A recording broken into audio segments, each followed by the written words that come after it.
বর্তমান সময়ে ভ্রমণ পিপাসু মানুষের সবচেয়ে জনপ্রিয় গন্তব্য সাজেক। রাঙামাটি জেলায় বাঘাইছড়ি উপজেলায় অবস্থিত সাজেক বাংলাদেশের সবচেয়ে বড় ইউনিয়ন হিসাবে খ্যাত। সমুদ্রপৃষ্ঠ থেকে যার উচ্চতা 1800 ফুট। সাজেকের অবস্থান রাঙামাটি জেলা হলেও ভৌগোলিক কারণে খাগড়াছড়ির দীঘিনালা থেকে সাজেক যাতায়াত অনেক সহজ। খাগড়াছড়ি জেলা থেকে সাজেকের দূরত্ব 70 কিলোমিটার আর দীঘিনালা থেকে 40 কিলোমিটার। চারপাশে মনোরম পাহাড় সারি, সাদা তুলোর মতো মেঘের ভ্যালি আপনাকে মুগ্ধ করবেই। সাজেক এমনই আশ্চর্যজনক জায়গা যেখানে একই দিনে প্রকৃতির 3 রকম রূপের সান্নিধ্যে আপনি হতে পারেন চমৎকৃত। কখনো বা গরম অনুভূতি হবে, তারপর হয়তো হঠাৎ বৃষ্টিতে ভিজে যাবেন, কিংবা চোখের পলকেই মেঘের ঘন কুয়াশার চাদরে ঢেকে যাবে আপনার চারপাশ।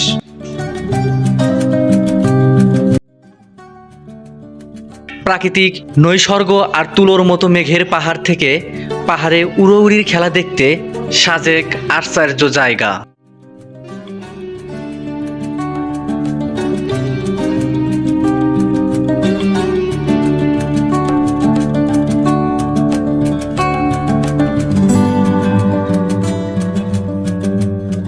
কংলাক পাহাড় হচ্ছে সাজেক ভ্রমণে আসা পর্যটকদের কাছে প্রধান আকর্ষণ।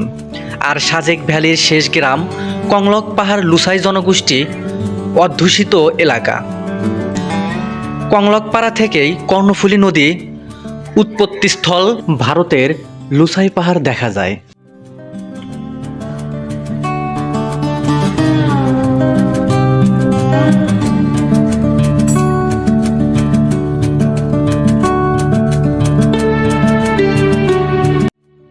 দিন কিংবা রাত সাজেক যেন শিল্পীর তুলোতে আঁকা ছবির মতো। সময় গড়ায়, তবু সাজেক পুরাতন হয় না।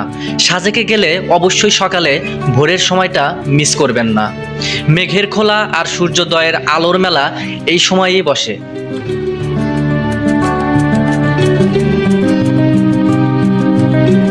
এই জন্যই আপনাকে খুব ভোরে উঠে চলে যেতে হবে হ্যালিপ্যাডে, যেখান থেকে সবচেয়ে সুন্দর সূর্যোদয় দেখা যায়।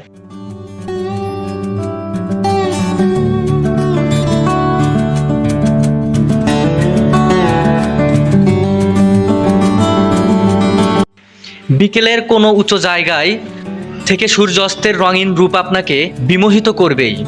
আর সন্ধ্যার পর আকাশের কোটি কোটি তারার মেলা আপনার প্রাণ জুড়িয়ে দিবে নিমেষেই।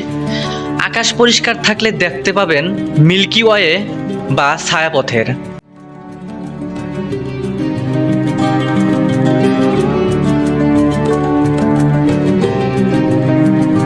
ঘুরে দেখতে পারেন চারপাশ ও আদিবাসীদের জীবনযাপন।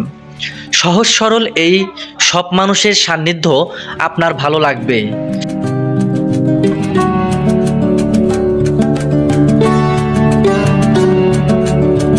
আর হাতে সময় থাকলে সাজেক ভ্যালি থেকে ফেরার পথে ডু মেরে আসতে পারেন হাজাছড়া ঝর্ণা, দীঘিনালা ঝুলন্ত ব্রিজ ও দীঘিনালা বনবিহার থেকে।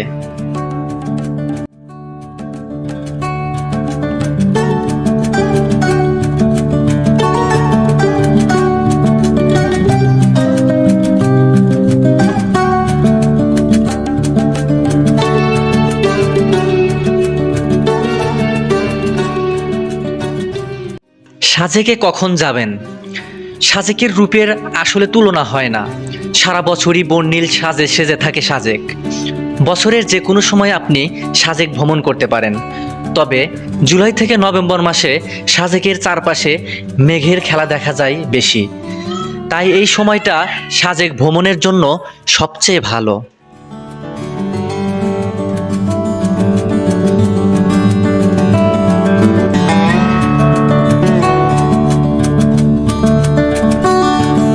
সাজেক যাবার উপায়। সাজেকের অবস্থান রাঙামাটি জেলা হলেও খাগড়াছড়ি জেলার দীঘিনালা থেকে সাজেক যাতায়াত অনেক সহজ। তাই প্রথমেই আপনাকে খাগড়াছড়ি আসতে হবে। ঢাকা থেকে খাগড়াছড়িতে যেতে চাইলে Hanif enterprise, Saint Martin, Hyundai, Desh travels ইত্যাদি গাড়িতে আপনি যেতে পারবেন। নন এসি এইসব ভাড়া 750 থেকে 850 টাকা।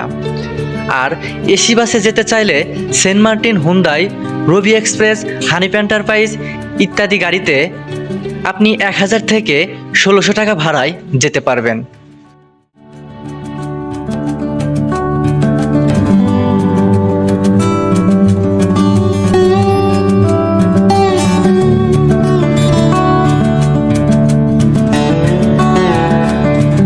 আর এই বাসগুলো সাধারণত রাত 10টার মধ্যেই খাগড়াছড়ির উদ্দেশ্যে ছেড়ে যায়। এছাড়া শান্তি পরিবহন বাস সরাসরি দীঘিনালা যায়, ভাড়া 700 টাকা। ঢাকায় গাবতলী, কলাবাগান শহরের বিভিন্ন প্রান্তে রয়েছে এইসব পরিবহনের কাউন্টার। ছুটির দিনগুলোতে যেতে চাইলে আগে থেকেই টিকিট কেটে রাখা ভালো, নয়তো পরে টিকিট পেতে ঝামেলা পোহাতে হতে পারে।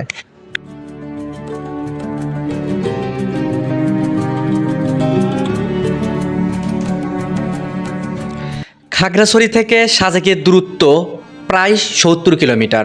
খাগড়াছড়ি শহরের শাপলা চত্বরের কাছ থেকে জিপ গাড়ি বা চাঁদের গাড়ি রিজার্ভ নিয়ে সাজেক ভ্যালি ঘুরে আসতে পারেন। যাওয়া আসা সহ 2 দিনের জন্য ভাড়া নিবে 9000 থেকে 10,500 টাকা।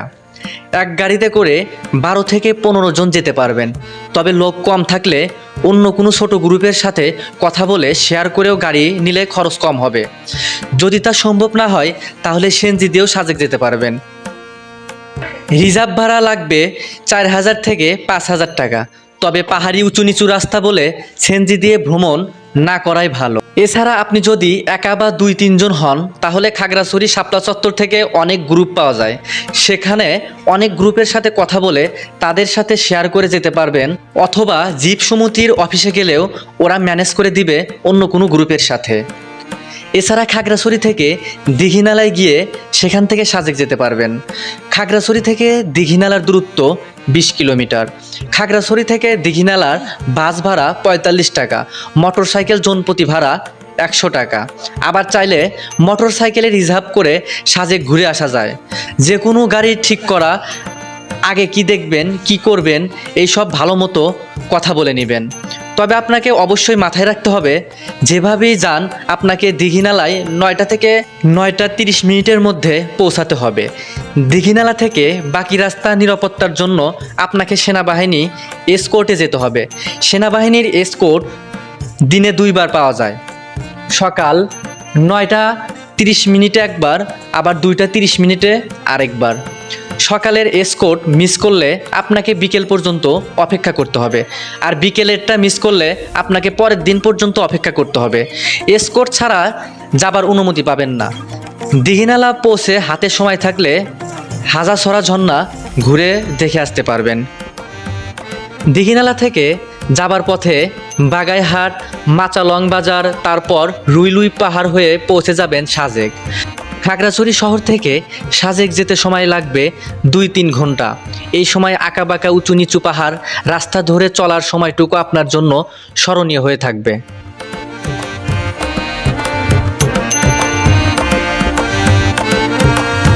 চারদিকে সারি সারি পাহাড় আর সবুজের সমারোহ আপনাকে ভুলিয়ে দিবে পথের সব ক্লান্তি।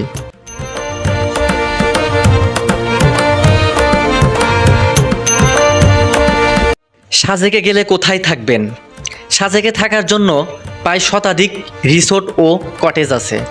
এক রাতের জন্য রুম নিতে রিসোর্ট ভেদে 1500 টাকা থেকে 15,000 টাকা পর্যন্ত ভাড়া লাগবে। ছুটির দিনে যেতে চাইলে মাসখানেক আগে থেকেই বুকিং দিয়ে রাখা ভালো, নয়তো ভালো রুম পাবার নিশ্চয়তা কম। আর কম দামে থাকতে চাইলে আদিবাসী কটেজগুলোতে থাকতে পারেন। এছাড়া বর্তমানে পরিবেশের সাথে খাপ খাইয়ে নতুন নতুন অনেক কটেজ হয়েছে। সাজেকের সব কটেজ থেকেই মোটামুটি সুন্দর ভিউ পাওয়া যায়। সাজেকের রিসোর্ট ও কটেজ। বাংলাদেশ সেনাবাহিনী পরিচালিত resort Sajek resort. Non AC রুমগুলোর ভাড়া 10,000 থেকে 15,000 টাকা। আছে খাবারের ব্যবস্থা। সেনাবাহিনীতে কর্মরত বা প্রথম শ্রেণীর সরকারি কর্মকর্তাদের জন্য ডিসকাউন্ট রয়েছে।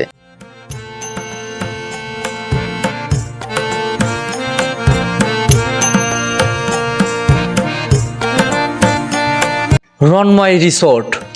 মোট 5টি রুম আছে, প্রতিটি কক্ষে 2 জন থাকতে পারবেন। নিচতলার রুম ভাড়া 4,450 টাকা। প্রতিটি কক্ষে 2 জন থাকতে পারবেন। 600 টাকা দিয়ে অতিরিক্ত বেড নিতে পারবেন। উপরের তালায় 2টি কক্ষ আছে, ভাড়া 4,950 টাকা। প্রতিটি কক্ষে 2 জন থাকতে পারবেন। এটাতে 600 টাকা দিয়ে অতিরিক্ত বেড নিতে পারবেন।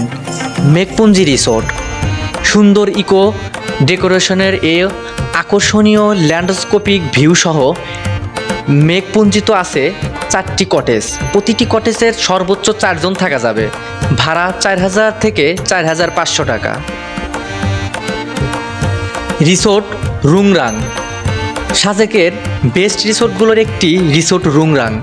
রিসোর্টে বসেই দিগন্ত জোড়া সারি সারি পাহাড় ও মেঘের উড়োউড়ি দেখার জন্য আদর্শ। নান্দনিক ইন্টেরিয়র ডিজাইন সাজানো এই রিসোর্টে আছে 4টি ডাবল ও 4টি কাপল রুম। ছুটির দিনে ডাবল বেড রুম ভাড়া 3,500 টাকা এবং কাপল 2,800 টাকা। অন্য সকল দিনে ডাবল বেডরুম ভাড়া 2,800 এবং কাপল 2,000 টাকা। ম্যাডভেঞ্চার রিসোর্টের প্রতি তলায় আছে প্রশান্ত বারান্দা। 24 ঘন্টার ইলেকট্রিসিটি ও পানির ব্যবস্থা আছে। ম্যাডভেঞ্চার রিসোর্টে প্রিমিয়াম কাপল রুম ভাড়া 4,000 টাকা, কাপল ক্লাসিক রুম ভাড়া 3,500 টাকা এবং ডাবল ক্লাসিক রুম ভাড়া 3,500 টাকা। মেঘমাচাং সুন্দর ভিউ ও তুলনামূলক কম খরচে থাকার জন্য মেঘমাচাং রিসোর্ট অনেকের পছন্দ। আছে খাওয়া দাওয়ার ব্যবস্থা। মেঘমাচাং এই 5টি কটেজ আছে, ভাড়া 3,500 থেকে 4,500 টাকা।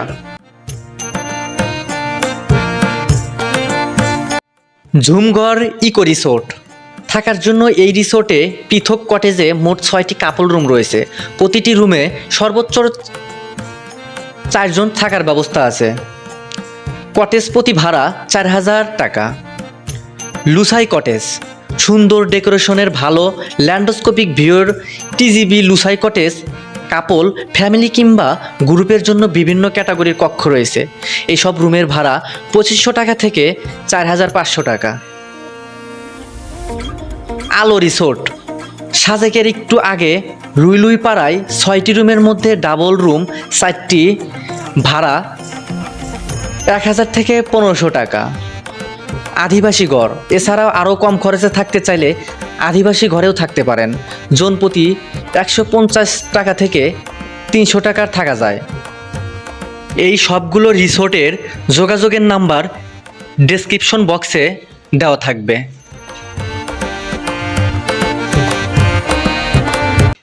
সাজেকের খাওয়া দাওয়া সব রিসোর্টে খাওয়ার ব্যবস্থা আছে, তাই আগেই রিসোর্টগুলোতে বলে রাখলে পছন্দ মতো রান্না করে দিবে। সেক্ষেত্রে প্রতিবেলা প্রতিজন 100 থেকে 250 টাকা পর্যন্ত খরচ হতে পারে। আর মেনু হিসাবে পাবেন ভাত, আলু ভর্তা, মুরগির মাংস ইত্যাদি। চাইলে রাতে বারবিকিউও করতে পারবেন। এছাড়া আদিবাসী ঘরেও খাওয়া যায়। আগে থেকেই বলে রাখতে হবে কি খাবেন, তাহলে রান্না করে দিবে। সাজেকে খুব সস্তায় পেঁপে, আনারস, কলা ইত্যাদি ফল পাবেন। চোখে দেখতে ভুল করবেন না।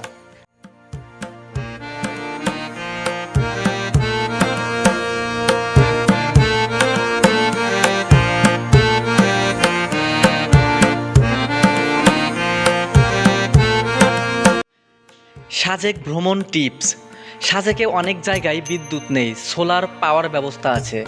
সাথে করে পাওয়ার ব্যাংক রাখতে পারেন। সাজেকে শুধুমাত্র রবি, এয়ারটেল ও টেলিটকের নেটওয়ার্ক ভালো পাওয়া যায়। সাজেক যাবার পথে অনেক আঁকাবাঁকা ও উঁচু নিচু, তাই এই পথ বিপজ্জনক। জিপের ছাদে ভ্রমণে সতর্ক থাকুন। সাজেক যেতে গাইডের প্রয়োজন হয় না। আদিবাসীদের ছবি তোলার ক্ষেত্রে তাদের অনুমতি নিয়ে নিন। অনুমতি ছাড়া ছবি তুলবেন না। আদিবাসী মানুষজন সহ সহজ সরল তাদের সাথে ভদ্র ব্যবহার করুন ও তাদের কালচারের প্রতি সম্মান দেখান। ছুটির দিনে গেলে ঝামেলা এড়াতে আগে থেকেই মাসখানেক আগেই রুম বুকিং দিয়ে রাখুন। যাবার পথে কয়েক জায়গা নিরাপত্তা বাহিনীর ক্যাম্প আছে, সেখানে ভ্রমণকারী সদস্যর কিছু তথ্য জমা দিতে হয়। নিরাপত্তার স্বার্থে তাদের সহযোগিতা করুন। সাথে করে নিজের জাতীয় পরিচয়পত্রের কপি রাখুন। 2-3 দিনের জন্য গেলে গাড়ি বসিয়ে না রেখে শুধু যাবার জন্য গাড়ি ঠিক করুন। ফিরে আসার সময় অন্য কোনো গাড়িতে আসুন, কিংবা দীঘিনালা থেকে ফোন করে গাড়ি পাঠিয়ে ফেরত আসতে পারবেন।